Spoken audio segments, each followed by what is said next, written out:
Hello everyone. நம்மள நிறைய பேருக்கு வந்து பாத்தீங்கன்னா டேலில இன்வென்டரி யூஸ் பண்ணுவோம். அதுல வந்து பாத்தீங்க அப்படின்னா ஒரு பர்டிகுலர் ஐட்டத்துக்கு நம்மளோட inclusive of tax MRP rate தான் தெரியும். பிஃபோர் டேக்ஸ் வேல்யூ எனக்கு தெரியாது அப்படிங்கிற மாதிரியான சுச்சுவேஷன்ல நம்ம சேல்ஸ் என்ட்ரி போடும்போது எப்படி ஷார்ட்கட் யூஸ் பண்ணி ஈஸியா போடலாம் அப்படிங்கறத பத்தி தான் இந்த வீடியோல பார்க்க போறோம். வாங்க வீடியோக்குள்ள போகலாம். நான் இப்ப என்ன பண்ணிருக்கேன் அப்படின்னா ஜஸ்ட் ஒரு ஓச்சர் போறேன். இதுல ஆஸ் யூஷுவல் நான் வந்து ஒரு பார்ட்டி செலக்ட் பண்ணிட்டு ஜஸ்ட் என்டர் கொடுத்துறேன். இங்க வந்து பாத்தீங்கன்னா 1+14 அப்படிங்கிற ஒரு ஐட்டம் இருக்கு. ஸோ இதோட எம்ஆர்பி வேல்யூ தான் எனக்கு தெரியும். 25,000 இதோட எம்ஆர்பி வேல்யூ.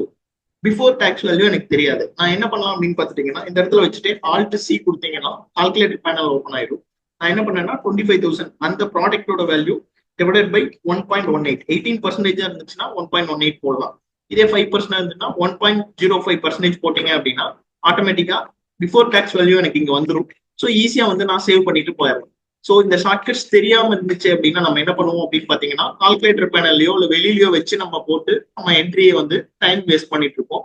ஸோ இந்த மாதிரியான யூஸ்ஃபுல்லான வீடியோஸ் வேணும் அப்படின்னா நம்ம சேனலை லைக் பண்ணுங்க, ஷேர் பண்ணுங்க, சப்ஸ்கிரைப் பண்ணுங்க. தேங்க்யூ.